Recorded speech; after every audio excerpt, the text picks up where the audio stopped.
এবার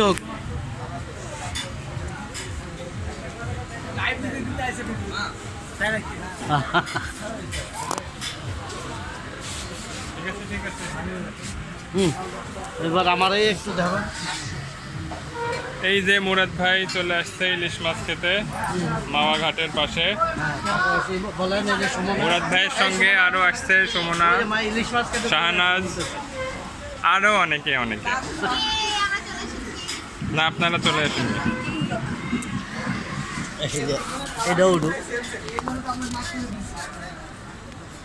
আমাদের সাজ্জাদ ভাই, এনামুল ভাই, শিমুল ভাই, ভিডিও ব্লগার ফাহিম ভাই, আমাদের সবচাইতে লং ম্যান। এই যে রবি,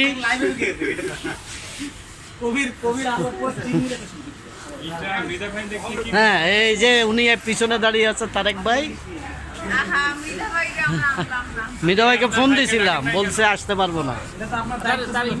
আপনার দায়িত্ব ছিল, আপনি আমার বললেই হতো। হ্যাঁ, শাহনাজ আপা কেমন লাগতেছে?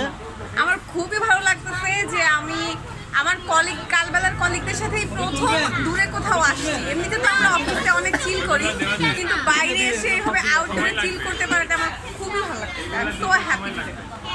আমরাও হ্যাপি আপনাকে পেয়ে। ওয়েলকাম। এই সুমনা, কেমন লাগতেছে এখানে এসে? অনেক জোশ। ওকে। ফাহিম ভাই কেমন লাগতেছে এসে? খুব ভালো লাগতেছে না? শিমুল ভাই খুব ভালো লাগতেছে। আমি তো এই সকালবেলায় চাঁদপুর ঘাট থেকে আসলাম, ওখানে অনেক ইলিশ, কিন্তু একা তো ঘোরাঘুরি খুব মজা নেই। এখান থেকে সবসময় ঘুরতেছি, যদিও ইলিশ নাই। হ্যাঁ, ফাহিম ভাই কেমন লাগতেছে ভালো করে বলেন। বলবো না, কিছুই বলবো না। কেন বলবেন না? শাকিল বলো। হ্যাঁ, দারুণ লাগতেছে, কারণ শিক্ষিত ইলিশ খেতে এসেছি। সামনে কলেজ আছে মনে হয়। লেস ভর্তা হয়েছে, লেস ভর্তা তো প্যাকেজ হবে না। তারিফুল ভাই বলেন কেমন লাগতেছে আইসা? লেসের খুব হবে। তারিফুল ভাই প্যাকেজ হবে। এই যে ব্লগ করবেন নাকি? দারুণ। এই তারিফুল ভাই, হ্যাঁ ভাই, कैसा लग रहा है? ভিডিও করতেছি। হ্যাঁ হ্যাঁ বলেন, হয়ে গেছে?